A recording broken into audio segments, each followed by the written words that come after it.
Hello बच्चों, क्या हाल चाल। Good morning.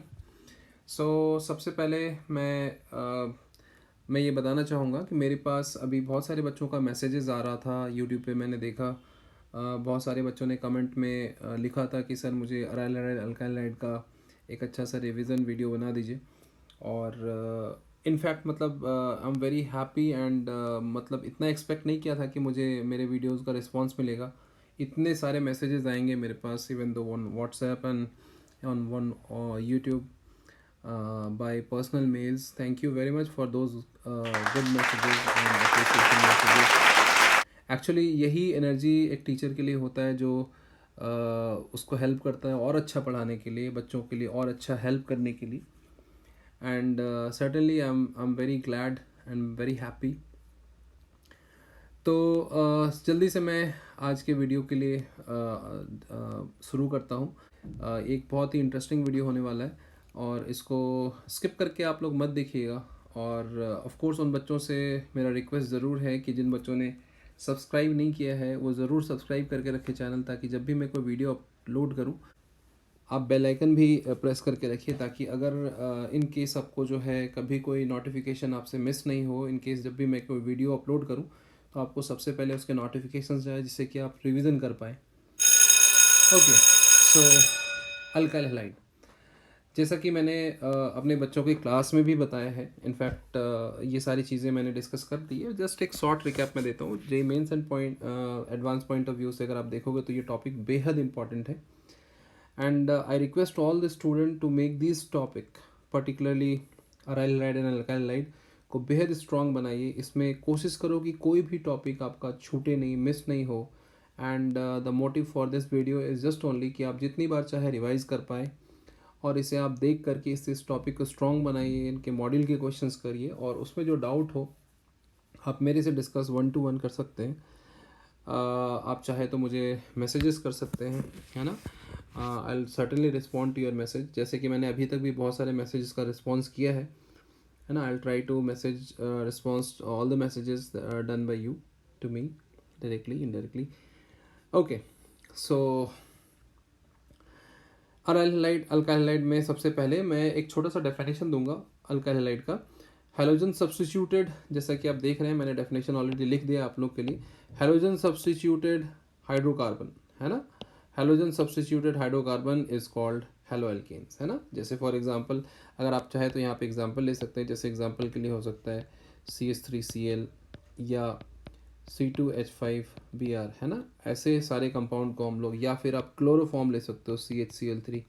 All these are the categories of alkyl halide. Okay, simple, है ना। जिसमें भी हेलोजन आ गया उसको हम लोग अल्काइल हैलाइड, हाइड्रोकार्बन जिसमें हेलोजन है उसमें हम उसे अल्काइल हैलाइड बोलेंगे।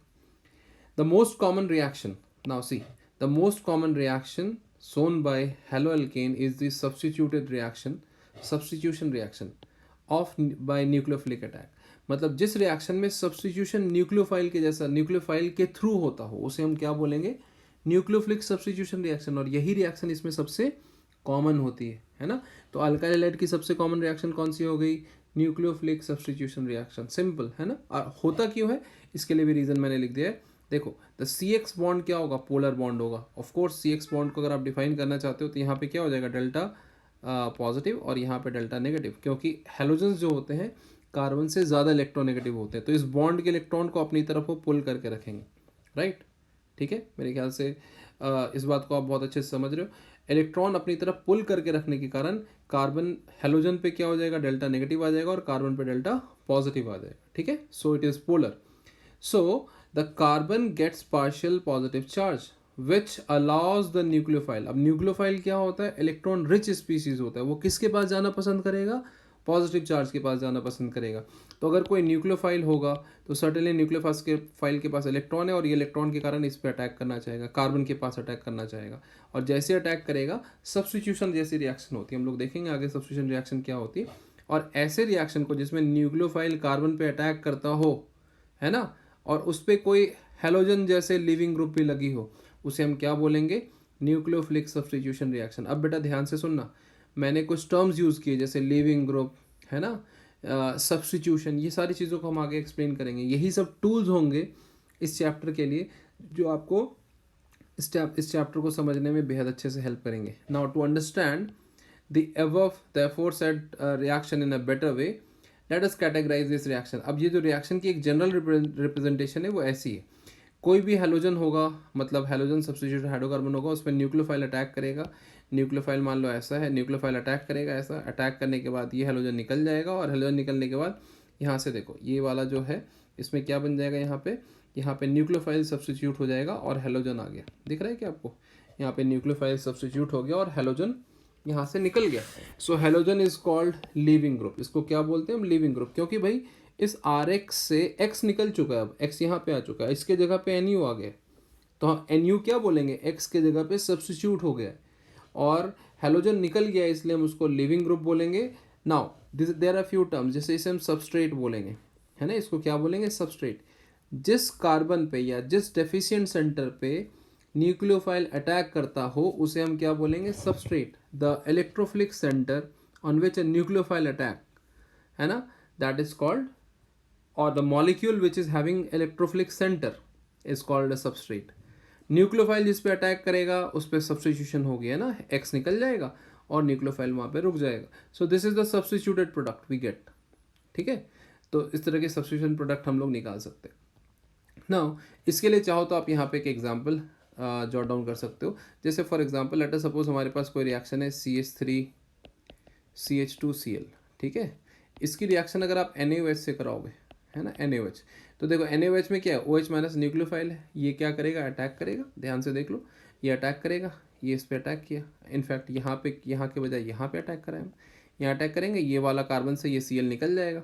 निकलने के कारण यहाँ पे क्या बन जाएगा? CH3CH2, यहाँ पे आ जाएगा OH एंड यहाँ पे Cl माइनस निकल गया. Na प्लस का पूछोगे अब क्या होगा, तो Na प्लस इसमें स्पेक्टेटर है, इसका कोई रोल नहीं है, ये इलेक्ट्रोफाइल है.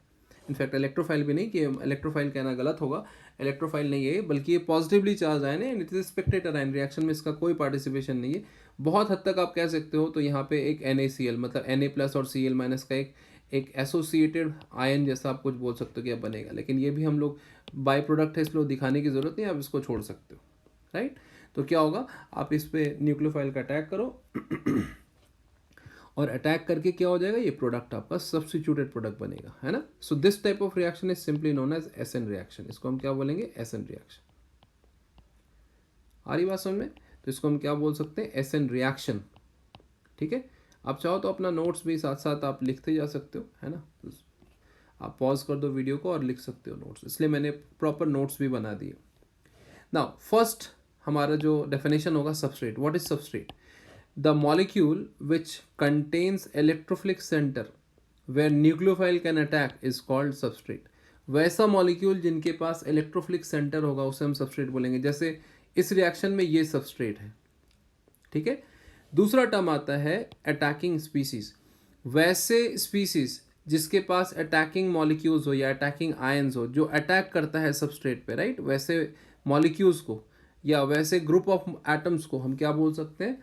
उसको हम लोग अटैकिंग स्पीसीज बोलते हैं. द एटम्स और group of atoms which attacks an electrophilic carbon is called an attacking species, है ना. उसको हम अटैकिंग स्पीसीज बोलते हैं.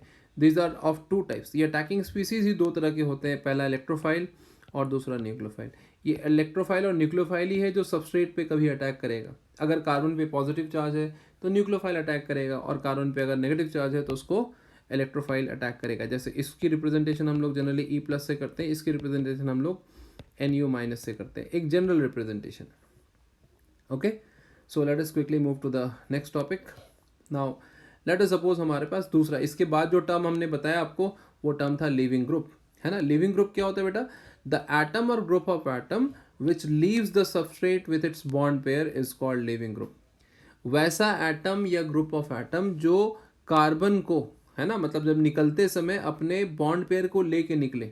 अब जरा ध्यान से देखो, बॉन्ड पेयर को लेके निकलने वाली कहानी क्या थी. देखो यहाँ पे अगर ये वाला देखोगे तो ये अपना बॉन्ड पेयर लेकर के निकल रहा है. कार्बन अपना इलेक्ट्रॉन जो है, क्लोरीन अपना एक इलेक्ट्रॉन तो ले ही जा रहा है, कार्बन का भी इलेक्ट्रॉन ले जाता है, तभी तो यहाँ पे नेगेटिव आ रहा है ना, C माइनस बन गया, right. So the group atom और group of atom, it can be simple atom also, it can be a group of atom also, which leaves the substrate, है ना, लिखा है मैंने, विच लीव्स द सबस्ट्रेट है ना, leaves from a substrate with its bond pair, अपना bond pair ले करके निकले, उसे हम क्या बोलेंगे, उसे हम लोग बोलेंगे लीविंग ग्रुप, है ना। नाउ लिविंग ग्रुप के साथ साथ एसोसिएटेड होती है लिविंग टेंडेंसी। एक ऐसा ग्रुप जो निकल रहा हो, वो ज़्यादा अच्छा निकलने वाला भी ग्रुप हो सकता है, छोड़ के जाने वाला, या एक खराब, मतलब उसे जाने की टेंडेंसी नहीं होगा। So basically leaving tendency is the measurement, इसी चीज़ को हम यहाँ पे डिफाइन करते हैं, the measure of the tendency of a group to leave the substrate is called leaving tendency, है ना। वैसा लिविंग ग्रुप जिसको छोड़ के जाने की टेंडेंसी, अपने बॉन्ड पेयर को ले करके जाने की टेंडेंसी ज़्यादा हो, क्योंकि लिविंग ग्रुप क्या होता है, हमेशा अपने बॉन्ड पेयर को लेके निकलेगा। सो वैसा ग्रुप जो अपनी बॉन्ड पेयर को लेके जाने की टेंडेंसी ज़्यादा रखता हो, हम कहेंगे वो एक अच्छा लिविंग ग्रुप है ना। So the measure of the tendency of a leaving group to leave the substrate is called leaving tendency, right. So the जिस टेंडेंसी से हम कह सकते हैं the measurement of the tendency, है ना, जिस टेंडेंसी से कोई ग्रुप निकलता हो कार्बन सबस्ट्रेट से, है ना, उसे हम लोग उसकी लिविंग टेंडेंसी मेजर करेंगे, सिंपल, या उसे लिविंग टेंडेंसी हम लोग बोलेंगे। मान लो जैसे ये लिविंग टेंडेंसी के लिए हमने L1 मान लिया स्लो नहीं निकल रहा है, और L2 मान लो फास्ट निकल रहा है, तो हम बोलेंगे L2 ज़्यादा अच्छा लिविंग ग्रुप है, ठीक है ना। यहाँ पे कुछ नोट के लिए मैंने आपको पॉइंट्स लिखे हैं जो इंपॉर्टेंट है। The leaving tendency is inversely proportional to the basic strength. जो ग्रुप निकल रहा है उस ग्रुप की बेसिसिटी देखेंगे, कौन सा बेस, कॉन्जुगेट बेस देखेंगे, कॉन्जुगेट बेस की स्ट्रेंथ को कंपेयर करके हम बता सकते हैं कि वो ग्रुप अच्छा लिविंग ग्रुप है या खराब लिविंग ग्रुप है, राइट। अगर कोई लिविंग ग्रुप अच्छा है, इसका सिंपल सा मतलब है कि वो जल्दी फास्टर निकल रहा होगा, और वो कब निकलेगा ज़्यादा अच्छा, जब वो एक वीक बेस बने, है ना, निकलने के बाद जो कॉन्जुगेट बेस बने वो वीकर बेस हो, है ना, क्योंकि मैंने बताया inversely proportional to the basic strength. जो लिविंग ग्रुप निकल रहा है उसकी बेसिक स्ट्रेंथ का इनवर्सली प्रोपोर्शनल होगा। नाउ अगर मान लो कोई स्ट्रॉन्गर बेस बनता है तो weaker will be the leaving tendency. यहाँ पे Lg मतलब लिविंग टेंडेंसी, आप इसको पूरा लिख लेना, this is living tendency, right, ये भी लिविंग टेंडेंसी। अगर वीकर कॉन्जुगेट बेस है तो इसका मतलब stronger will be the leaving tendency, right. अगर कोई वीकर कॉन्जुगेट बेस है तो स्ट्रॉन्गर टेंडेंसी निकल के जाने की होगी लिविंग ग्रुप की, और अगर स्ट्रॉन्गर कॉन्जुगेट बेस है तो weaker will be the tendency of the leaving group to leave the substrate. Clear है यहाँ तक। अब देखो कॉन्जुगेट बेस हम लोग जानते हैं क्या होता है, कॉन्जुगेट बेस को हम लोग डिफाइन भी करते थे, पहले भी हम लोगों ने देखा है ना। कॉन्जुगेट बेस क्या होता है, जब कोई एसिड से H+ आयन निकाल देंगे तो कॉन्जुगेट बेस बनेगा। जैसे फॉर एग्जांपल HCl की कॉन्जुगेट बेस, अगर मैं HCl का कॉन्जुगेट बेस बोलूँ, इसका कॉन्जुगेट बेस बनाना है तो Cl- आयन होगा, इसका H+ आयन निकाल दो, कॉन्जुगेट बेस बन जाएगा। कोई वीकर एसिड है, मान लो एसिडिक एसिड है, इस एसिडिक एसिड का कॉन्जुगेट बेस बनाना है तो बड़ा सिंपल है, इसका क्या करो, एसिटेट आयन बना दो, एक H+ आयन निकाल दो, इसकी कॉन्जुगेट बेस बन जाएगी, है ना। तो स्ट्रॉन्गर एसिड का कॉन्जुगेट बेस क्या होता है, वीक होता है, और वीकर एसिड का कॉन्जुगेट बेस क्या होता है, स्ट्रॉन्गर होता है। ये बात हमने यहाँ पे नोट कर दी। स्ट्रॉन्गर एसिड की weaker conjugate base, weaker acid की स्ट्रॉन्गर कॉन्जुगेट बेस। ये कौन सी थ्योरी से पता चलता है, Brønsted theory of acid and base, इससे पता चलता है हमें, है ना। ये हमने आयनिक इक्विलिब्रियम में पहले ही पढ़ रखा है, राइट। तो ये बात समझ में आ गई। तो दो कॉन्जुगेट बेस को हम कंपेयर कर सकते हैं। नाउ जैसा लिविंग टेंडेंसी वैसा ही रेट ऑफ रिएक्शन, राइट। अगर कोई लिविंग ग्रुप निकल के जल्दी चला जाएगा तो ऑब्वियस सी बात है रिएक्शन जल्दी कंप्लीट हो जाएगी, राइट। जितना ज़्यादा हायर लिविंग टेंडेंसी उतना ज़्यादा एसएन रिएक्शन, मतलब सब्सटीट्यूशन उतनी फास्टर होगी, राइट। एक रफ वे में हम लोग बोल सकते हैं। जैसे फॉर एग्जांपल अगर बोला जाए आपके पास कोई RF है, RCl है, RBr है और RI है, इसमें रेट ऑफ एसन बताना है, तो देखो लिविंग टेंडेंसी के बेसिस पे बोल सकते हैं। इसमें अलग अलग हेलोजेंस लगे हुए हैं, इन हेलोजेंस की लिविंग टेंडेंसी कैसे कंपेयर करेंगे, जब निकलेगा तो ये F-, Cl-, Br- और I- बन के निकलेगा। अब हमें कंपेयर करना है कि F-, Cl- तो क्या करो आप इनके रेस्पेक्टिव एसिड बना दो, इन एसिड को कंपेयर कर लो, तो इनमें सबसे स्ट्रॉन्गेस्ट एसिड HI होता है और सबसे वीकेस्ट एसिड HF होता है। तो जो सबसे वीकेस्ट एसिड है उसका बेस क्या होगा, सबसे स्ट्रॉन्गेस्ट होगा, है ना। जो सबसे वीकेस्ट एसिड है उसका स्ट्रॉन्गेस्ट कॉन्जुगेट बेस होगा, है ना। जितना ज़्यादा स्ट्रॉन्गेस्ट कॉन्जुगेट बेस उतनी लिविंग टेंडेंसी वीकर, है ना। तो अगर आप इसमें लिविंग टेंडेंसी को देखोगे, लिविंग ग्रुप लिविंग टेंडेंसी को अगर आप मेजर करोगे तो लिविंग टेंडेंसी इसकी जो है ऐसी आना चाहिए। ये अगर लिविंग टेंडेंसी वाइज देखोगे तो ये बेसिक स्ट्रेंथ को मैंने यहाँ पे रिप्रेजेंट किया है ना। यहाँ पे आप देखोगे तो ये बेसिक स्ट्रेंथ है, राइट ना। बेसिक स्ट्रेंथ का मतलब होता है कि कॉन्जुगेट बेस की स्ट्रेंथ को हम कंपेयर कर रहे हैं। मान लो ये वीकेस्ट एसिड है तो ये कॉन्जुगेट बेस वीकर होगा, this is a basic strength, right. इसको बेसिक स्ट्रेंथ आप कह सकते हो। तो इसके इन्वर्सली प्रोपोर्शनल हम लोग लिविंग टेंडेंसी देख सकते हैं। आप यहाँ पे बोल सकते हो बेसिक स्ट्रेंथ के इन्वर्सली प्रोपोर्शनल होता है लिविंग टेंडेंसी या लिविंग ग्रुप, है ना, या आप इसको बोल सकते हैं inversely proportional to leaving tendency. तो इसको मैं जूम करके इधर लिख देता हूँ, is inversely proportional to basic strength is inversely proportional to leaving tendency, leaving tendency, ठीक है, लिविंग टेंडेंसी के इन्वर्सली प्रोपोर्शनल होगा। तो अगर मैं इन रेट को कंपेयर, क्योंकि सबसे अच्छा लिविंग टेंडेंसी आई माइनस की हो जाएगी, इसलिए आर आई सबसे फास्टेस्ट रेट शो करेगा और आर एफ सबसे वीकेस्ट यानी स्लोएस्ट रेट शो करेगा। किसके लिए? एस एन रिएक्शन के, जनरल एस एन रिएक्शन के लिए, ठीक है। क्लियर है सब कुछ? इनमें एक ही चीज़ ध्यान रखना कि जब भी लिविंग टेंडेंसी कंपेयर करना होगा तो हमें कॉन्जुगेट बेस बना के देखना है। कॉन्जुगेट बेस हमें कैसे पता चलेगा? उनकी एसिड से बनाना है। आप क्या करो, जो भी जैसे हेलोजन है तो उसकी एसिड बना लो, कंपेयर कर लो उन एसिड को, और एसिड को कंपेयर करके उनकी कॉन्जुगेट बेस का रिवर्स ऑर्डर लिख दो आप, उससे आपको मिल जाएगा कि जो लिविंग टेंडेंसी वो कैसी है। क्योंकि लिविंग टेंडेंसी हम जानते हैं कॉन्जुगेट बेस के इन्वर्सली प्रोपोर्शनल होता है। कॉन्जुगेट बेस स्ट्रॉन्ग तो लिविंग टेंडेंसी वीक, राइट। तो इस तरह से हम लोग लिविंग टेंडेंसी बता सकते हैं। नाउ अब मान लो आपके पास जैसे कुछ मॉलिक्यूल्स हैं, अब मैंने लिविंग टेंडेंसी का मेजरमेंट बोल दिया, बताओ लिविंग टेंडेंसी किसकी ज़्यादा होगा। लेट अस सपोज हमने यहाँ पे पहले RO and OH minus ion दिया, बोला कि बताओ इन दोनों में कौन अच्छा लिविंग ग्रुप होगा, है ना। तो आप देख लो इन दोनों में ज़्यादा अच्छा बेस कैसे कंपेयर करेंगे। आप इसमें देख लो, अगर इसको ROH बनाओगे, इसके एसिड बनाओगे और इसका बनाओगे H2O, तो ROH और H2O में ज़्यादा स्ट्रॉन्गर एसिड कौन होता है? ROH और H2O में H2O ज़्यादा स्ट्रॉन्गर एसिड होता है। सो एसिडिक स्ट्रेंथ इसकी ऐसी होगी। तो बेसिक स्ट्रेंथ क्या हो जाएगा? इसका उल्टा हो जाएगा, और बेसिक स्ट्रेंथ का उल्टा लिविंग टेंडेंसी होता है, हम जानते हैं, राइट। इस तरह से कंपेयर कर सकते हो, ठीक है। तो इसलिए ये वाला इसका करेक्ट वाला ऑर्डर ये हो जाएगा, ठीक है। अगर आपको लिविंग टेंडेंसी PHO माइनस और CHOO माइनस को कंपेयर करना है तो क्या करेंगे? इसका हम लोग कॉन्जुगेट एसिड बना लेंगे पहले। जैसे अगर मैं बोलूँ कि भाई इसकी कॉन्जुगेट एसिड क्या होगी, जैसे PHOH, ये फिनॉल हो गया, और दिस इज RCOOH। इन दोनों में ज़्यादा स्ट्रॉन्गर एसिड कौन होता है? ये ज़्यादा स्ट्रॉन्गर एसिड होता है ना। और इसके कारण से इसकी जो कॉन्जुगेट बेस होगी PHOH का, ये ज़्यादा स्ट्रॉन्गर होगा, तो लिविंग टेंडेंसी इसका रिवर्स होगा। This is the leaving tendency order. याद रहेगा क्या? ठीक है, कंपेयर कर पाओगे। अब देखो ये कंपैरिजन आपको समझ में आए, इसके लिए मैंने यहाँ पे एक ऑर्डर दे दिया, पहले इसको आप देख लो। एक और एग्जांपल देख लेते हैं हम लोग। अगर आपको बोल दिया कि इस दोनों में कंपेयर करिए लिविंग टेंडेंसी इसकी और इसकी, बताइए किसकी ज़्यादा होगी।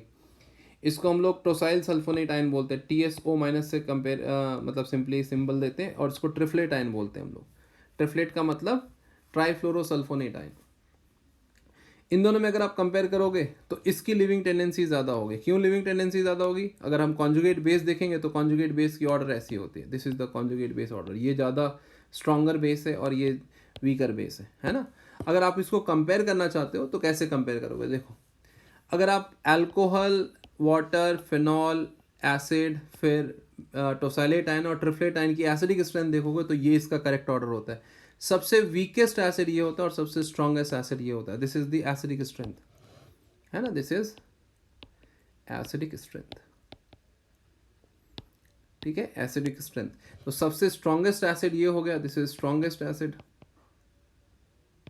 है ना, स्ट्रॉन्गेस्ट एसिड है ये, और ये वीकेस्ट एसिड है। याद रहेगा क्या? वीकेस्ट एसिड, है ना। इसमें एक छोटा सा चीज़ याद रखना, बस यहाँ पे वो मैंने क्लास में भी बताया होगा, CH3OH और H2O में अगर आप कंपेयर करोगे तो CH3OH ज़्यादा स्ट्रॉन्गर एसिड होता है। This is the acidic strength,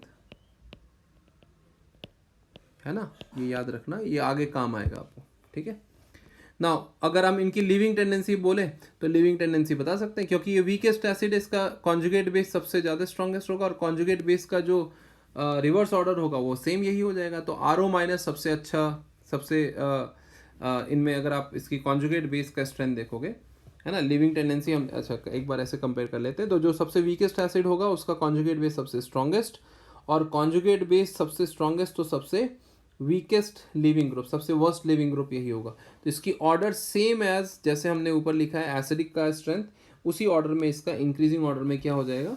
living tendency पे हो जाएगा। तो लिविंग टेंडेंसी क्या हो जाएगा? RO माइनस का सबसे कम और ट्रिफलेट आयन का सबसे ज़्यादा। ये आपका ट्रिफलेट हो गया, दिस इज ट्रिफलेट, ठीक है। ट्रिफ्लेट आयन का सबसे ज़्यादा। क्लियर है? ट्रिफ्लेट आयन का सबसे ज़्यादा। ना अगर मैं बोलूँ कि भाई RnO2 और SO3H में ज़्यादा कौन होगा, कंपेयर करना है रेट ऑफ एसन, तो भाई जिसमें rate of essence reaction of course, like इसमें अगर हम देखेंगे तो जो ज़्यादा अच्छा लिविंग टेंडेंसी है उसकी ज़्यादा होगी। तो हम कैसे कंपेयर कर सकते हैं? देखो RnO2 क्या बन के निकलेगा, NO2 माइनस, और SO3H माइनस बन के निकलेगा SO3, है ना H।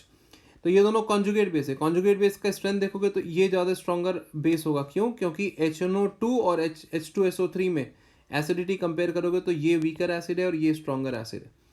तो स्ट्रॉन्गर एसिड का कॉन्जुगेट बेस वीकर और वीकर एसिड का कॉन्जुगेट बेस स्ट्रॉन्गर, और कॉन्जुगेट बेस का उल्टा ट्रेंड जो होता है वो क्या होता है? लिविंग टेंडेंसी होता है। तो जिसकी लिविंग टेंडेंसी ज़्यादा उसका acidic rate of essence reaction ज़्यादा।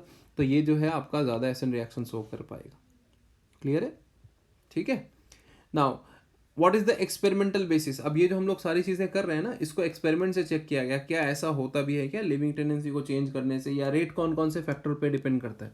नाउ ये केमिकल काइनेटिक्स का पैरामीटर है और बड़ा सिंपल सा पैरामीटर है। हमने दो रिएक्शन एग्जाम्पल मिले। एक बार क्या लिया, CH3Cl को OH माइनस आयन से अटैक करा दिया, है ना, और इस रिएक्शन में देखा कि CH3OH माइनस बनता है और Cl माइनस निकल जाता है। तो बड़ा सिंपल सा रिएक्शन है।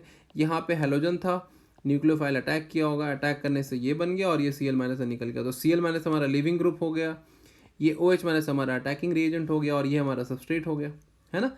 तो देखा क्या गया कि reaction rate of reaction is directly proportional to the substrate concentration to the power 1, है ना। ये हम लोगों ने देखा, मतलब यहाँ पे इस रिएक्शन के लिए substrate to the power n, ये जनरल रिप्रेजेंटेशन मैंने लिखा है यहाँ पे, ये जनरल रेट है ना। जबकि इस रिएक्शन की रेट क्या देखी गई, एक तरफ CH3Cl की कंसंट्रेशन को रख लिया गया यहाँ पे, है ना, ध्यान से देखो, यहाँ पे CH3Cl की कंसंट्रेशन को रख लिया गया, और हमने क्या किया, दूसरी बार OH माइनस आयन की कंसंट्रेशन को रख दिया। और रेट हम जानते हैं, रेट जो होता है ये आप देखोगे तो ध्यान से, rate is equal to K into CH3Cl की कंसंट्रेशन टू अल्फा लिख लिया और OH माइनस आयन की कंसंट्रेशन टू दी बीटा लिख लिया हमने। देखा गया कि जब सबसे पहली बार आप इसकी x रखते हो कंसंट्रेशन और इसकी कंसंट्रेशन y रखते हो, तो रेट की वैल्यू क्या हो जाएगी, K into x to the power alpha and y to the power beta. इसको इक्वेशन 1 मान लिया, ठीक है। अब इसकी कंसंट्रेशन को हम डबल कर देते हैं, है ना, 2x कर दिया, और इसकी कंसंट्रेशन को हम सेम रखते हैं। तो देखा रेट जो होता है एग्जैक्टली पहले वाले से डबल आ जाता है, ठीक है। सब कुछ सेम रख दिया और इक्वेशन हम बनाते चले गए। x के जगह पे आप 2x पुट कर देंगे, y के जगह पे y रहेगा, राइट। अब उसी तरह से जब इसकी कंसंट्रेशन को हमने सेम रखा और इसकी कंसंट्रेशन को डबल कर दिया, तो देखा इसमें भी 2r रेट आता है और इसकी इक्वेशन बन जाएगी K into x to the power alpha again 2i to the power beta, ऐसा, है ना। अब अगर इन तीनों इक्वेशन को सिंप्लीफाई करेंगे तो इससे alpha is equal to 1 and beta is equal to 1 मिल जाएगा हमें। इसका मतलब है इस रिएक्शन की ओवरऑल ऑर्डर क्या हुआ है, ऑर्डर ऑफ रिएक्शन हम जानते हैं अल्फा प्लस बीटा के बराबर होता है ना। तो इस रिएक्शन के हिसाब से ऑर्डर क्या मिल जाएगा, 2 मिल जाएगा। सो it is a second order reaction, ठीक है, ऑर्डर ऑफ रिएक्शन 2 हो जाएगा। सो जनरली वैसे रिएक्शन जिसमें सब्स्टिट्यूशन हो रही हो, न्यूक्लियोफिलिक सब्स्टिट्यूशन, और ऑर्डर 2 आता हो, तो उसे हम लोग SN2 रिएक्शन बोलते हैं। क्या बोलेंगे हम इसे, SN2 रिएक्शन। नाउ ये जो हमने ऊपर एनालिसिस लिखा, from the above experimental analysis we observe that CH3Cl and OH minus ion both are involve in RDS of the reaction. Reaction की RDS में दोनों ही इन्वॉल्व है, इसलिए हम कह सकते हैं कि rate of reaction, the overall reaction is 2। Overall reaction order की जो ओवरऑल रिएक्शन की जो ऑर्डर है यहाँ पे आपको 2 मिलेगी। So the above reaction is abbreviated as SN2। इसको हम क्या बोलेंगे, SN2 रिएक्शन बोलेंगे। SN2 का मतलब होता है न्यूक्लियोफिलिक सब्स्टिट्यूशन ऑफ ऑर्डर 2, है ना। ये एक सिंपल सा सिंबल है जो कि हम लोग SN1 और SN2 को रिप्रेजेंट करने के लिए यूज करते हैं। क्लियर है ना। तो SN2 रिएक्शन क्या हो गई भाई, जिसमें सबस्ट्रेट और न्यूक्लियोफाइल दोनों ही रेट एक्सप्रेशन में इन्वॉल्व होता हो, वैसे रिएक्शन को हम क्या बोलेंगे, SN2 रिएक्शन। और ये एक बहुत ही क्लासिकल एग्जांपल है SN2 रिएक्शन को समझने के लिए ना। इसमें सबस्ट्रेट और OH माइनस आयन ये देखा गया, इसमें SN2 रिएक्शन मिली, राइट। अब हमारे पास क्या हुआ, अब हमने क्या किया, एक दूसरी रिएक्शन ले लिया, दूसरा अल्काइल हाइड्राइड ले लिया जिसमें कि 3 डिग्री सबस्ट्रेट था ये, है ना, और इसको सेम न्यूक्लियोफाइल से अटैक कराया। अब अटैक कराया और हमें ऑलमोस्ट मतलब वैसा ही रिएक्शन मिला। इसमें Cl के जगह पे OH दिखने लगा मुझे, और जो Cl यहाँ पे लगा हुआ था ये Cl यहाँ से निकल गया, मतलब ये लिविंग ग्रुप है हमारा, ये हमारा लिविंग ग्रुप हो गया, राइट। और ये हमारा क्या हो गया, अटैकिंग स्पीसीज हो गया, न्यूक्लियोफाइल। इस रिएक्शन की भी रेट की स्टडी किया गया और इसमें क्या किया, CH3Cl यानी कि टर्सरी ब्यूटाइल क्लोराइड की कंसंट्रेशन को चेंज किया और Y को चेंज किया। तो देखा क्या गया कि इसमें जब आप इसकी कंसंट्रेशन को डबल करते हैं तो रेट डबल हो जाता है। देखो यहाँ पे है ना, सब कुछ x to the power alpha y to the power alpha, यहाँ पे मैंने 2x कर दिया था तो यहाँ पे 2x लिख दिया, 2x to the power alpha and y to the power beta. अब मैंने फिर x की कंसंट्रेशन को थर्ड वाले में सेम रखा और y की कंसंट्रेशन को डबल कर दिया। जब y की डबल करते हैं तो रेट सेम मिल जाता है। इसका मतलब क्या है, y की कंसंट्रेशन पे डिपेंड नहीं करता है।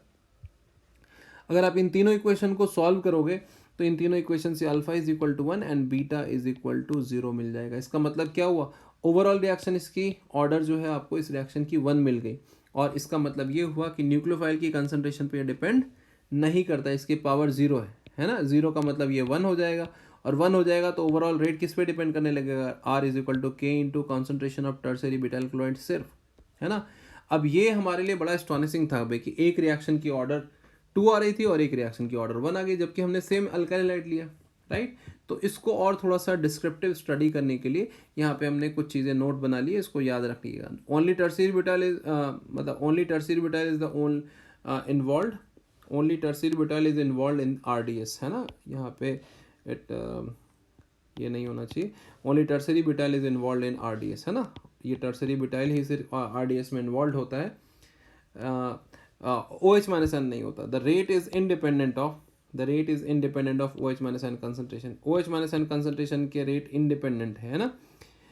It is a unimolecular reaction. ये कैसा रिएक्शन है, SN1 रिएक्शन यूनिमोलिकुलर रिएक्शन है। यूनिमोलिकुलर रिएक्शन क्या होता है, जिसके RDS में सिर्फ एक ही रिएक्टेंट इन्वॉल्व होता है। तो इसके बेसिस पे हम क्या कर सकते हैं, इसके मैकेनिज्म भी लिख सकते हैं। आगे हम देखेंगे मैकेनिज्म कैसी होती है, यहाँ पे मैकेनिज्म नहीं लिखा मैं, आगे मैकेनिज्म लिखूंगा जब SN1 SN2 को डिस्क्रिप्टिव वे में डिफाइन करूंगा। नाउ अगेन हमने देखा कि जब ये वाली SN1 और SN2 की प्रोपोर्शनलिटी है तो इस ग्राफ से हम ज़्यादा अच्छे से समझ सकते हैं। यहाँ पे हमने क्या लिया, इधर हमने डिफरेंट सबस्ट्रेट लिए, देखो ध्यान से, इधर हमने डिफरेंट सबस्ट्रेट लिया। सबस्ट्रेट में क्या लिया, सबसे पहले मिथाइल क्लोराइड लिया, फिर इथाइल क्लोराइड लिया, फिर आइसोप्रोपाइल क्लोराइड लिया, ब्यूटाइल क्लोराइड लिया, ब्यूटाइल क्लोराइड सिंपली, है ना, tertiary butyl chloride. Tertiary butyl chloride की स्ट्रक्चर कुछ ऐसी हो जाएगी, अगर आप चाहते हैं यहाँ पे तो स्ट्रक्चर लिख सकते हो, आपको समझना थोड़ा आसान हो जाएगा, CH3Cl, है ना। आइसोप्रोपाइल क्लोराइड की स्ट्रक्चर कुछ ऐसी हो जाएगी, देखो ये 2 डिग्री है, दिख रहा है क्या आपको, और ये वाला क्या हो जाएगा, CH3 1 डिग्री हो जाएगा, और ये वाला कैसा हो जाएगा, इसमें एक ही कार्बन एटम है और उस पर ही Cl लगा हुआ, राइट। देखा क्या गया कि जैसे जैसे हम लोग Cl जिस कार्बन से जुड़ा हुआ उसके ऊपर हम लोग स्टेरिक हिंड्रेंस बढ़ाते हैं, मतलब ग्रुप और थोड़ा बल्कि लगाते जाते हैं। देखो इसमें एक भी हाइड्रोजन नहीं है, इस कार्बन पे, बीच वाले कार्बन पे एक भी हाइड्रोजन नहीं है, तीनों कार्बन जो है, मतलब तीनों बॉन्ड जो है कार्बन से जुड़े हुए हैं, इसके कारण से इस पे स्टेरिक हिंड्रेंस सबसे ज़्यादा है। अब हमने देखा क्या, जैसे जैसे इथाइल से मिथाइल, मिथाइल से आइसोप्रोपाइल गए तो ये वाला जो रेट आपको दिख रहा है ना, ये धीरे धीरे डिक्रीज होती दिखी। हम ऐसा ही एक्सपेक्ट टर्शियरी ब्यूटाइल के लिए भी कर रहे थे, लेकिन ऐसा हुआ नहीं। क्या हुआ, यहाँ से यहाँ तक तो सही आया, लेकिन जैसे हमने टर्शियरी ब्यूटाइल देखा ना तो इसकी रेट सूट अप कर गई, इसकी रेट जितनी घटनी चाहिए थी उससे काफ़ी ज़्यादा बढ़ गई। ये अप्रॉक्सीमेटली 1000 टाइम्स जो है ज़्यादा हो गया। अब ये 1000 टाइम्स ज़्यादा इसलिए मतलब हो गया, अब इसका रीज़न हमें बड़ा स्टॉनिशिंगली ढूंढना पड़ा कि भाई ऐसा क्यों हुआ। हमने तो सबस्ट्रेट सिर्फ चेंज किया ना, सबस्ट्रेट चेंज करने से रिएक्शन थोड़ी चेंज हो जाता है, रिएक्शन तो ऐसा नहीं रिएक्शन है, मतलब सब्स्टिट्यूशन रिएक्शन ही है। तो सर्टेनली रिएक्शन की यहाँ पे कोई पाथ चेंज हो गई होगी, और पाथ चेंज होना हमें रिएक्शन के पहले एविडेंसेस जो एक्सपेरिमेंट से हमने किए थे उससे पता चल रहा है कि ये वाले रिएक्शन जो ज़रूर हुए होंगे ये SN2 से हुआ होगा, और ये वाला रिएक्शन जो है SN1 से हुआ होगा, है ना। लेकिन आइसोप्रोपाइल के लिए देखोगे तो इसके लिए दोनों ही पॉसिबिलिटी बन जाती है, SN1 भी दिखा सकता है और SN2 भी दिखा सकता है। तो इसको समझने के लिए कब SN1 और कब SN2, इसके लिए हमें आगे की कंडीशन रिएक्शन को समझनी पड़ेगी, यानी कि only substrate is not enough to define whether it will go SN1 और SN2। सिर्फ सबस्ट्रेट को देख करके हम ये डिफाइन नहीं कर पाएंगे। बहुत इंपॉर्टेंट पॉइंट है, ये बात बिल्कुल ध्यान में रखिएगा भाई। इसके लिए हम बोल सकते हैं कि सिर्फ SN2 देगा, इसके लिए भी हम बोल सकते हैं सिर्फ SN2 देगा, लेकिन इसके लिए नहीं बोल सकते, इसके लिए SN1 भी दे सकता है, SN2 भी दे सकता है। इस पॉइंट पे SN1 भी जा सकता है, SN2 भी जा सकता है, लेकिन इस पॉइंट पे फिर से मोस्टली SN1 ही जाएगा, ये बात पक्की है ना। SN2 नहीं जाएगा, क्योंकि SN2 तो भाई इस तरफ है, हमारे लेफ्ट हैंड साइड है, राइट हैंड साइड तो SN1 है, तो यहाँ पे मोस्टली SN1, यहाँ पे मोस्टली SN2। अब आगे की कंडीशन को समझने के लिए सिर्फ सबस्ट्रेट क्योंकि इंपॉर्टेंट नहीं है, सिर्फ सबस्ट्रेट अनफ नहीं है, तो इसको समझने के लिए हमें आगे की रिएक्शन कंडीशन, मतलब सॉल्वेंट और आपका जो है न्यूक्लियोफाइल कैसा है, वो सारी चीज़ें भी यहाँ पे मैटर करेगी। मोस्टली सॉल्वेंट यहाँ पे मैटर करता है, जो हमें आगे टॉपिक्स में दिखेगा। तो हम लोग फर्स्ट वीडियो यहाँ तक रखते हैं, नेक्स्ट पार्ट में हम लोग इसको आगे वाला पार्ट भी डिफाइन करेंगे। तो अभी आपको समझा रिएक्शन, SN रिएक्शन दो तरह के होते हैं, SN1 एंड SN2। SN1 वाला हमें छोटे बड़े सबस्ट्रेट के साथ दिखाता, यानी कि जब बल्कि सबस्ट्रेट हो तो SN1 रिएक्शन ज़्यादा फेवरेबल होगा, और जब छोटा सबस्ट्रेट होगा तो SN2 रिएक्शन ज़्यादा फेवरेबल होगा। SN2 में ऑर्डर 2 होती है और SN1 में ऑर्डर 1 होती है। इसको याद रखिएगा। यहाँ तक हमारे पास कुछ बेसिक टूल्स मैंने डिफाइन किया है। मिलते हैं नेक्स्ट वीडियो में, और इसके बाद हम लोग इसके आगे वाले पार्ट को डिस्कस करेंगे। Thank you. हाँ, अगर एक चीज़ और है, अगर आपको वीडियो अच्छी लग रही है तो सर्टेनली आप लाइक ज़रूर करिए वीडियो को। आप चाहे तो अपने क्वेरीज़ को कमेंट में लिख सकते हैं, मैं आंसर करने की ज़रूर कोशिश करूँगा। और सर्टेनली आप लोग से रिक्वेस्ट ज़रूर है कि आप चैनल को सब्सक्राइब करके रखें, ताकि जो भी आपको नोटिफिकेशन, जो भी अपडेट्स हो वो आपको नोटिफिकेशन से मिलता रहे, और आप ऐसे ही वीडियोज़ को फिर आगे देखते रहें। थैंक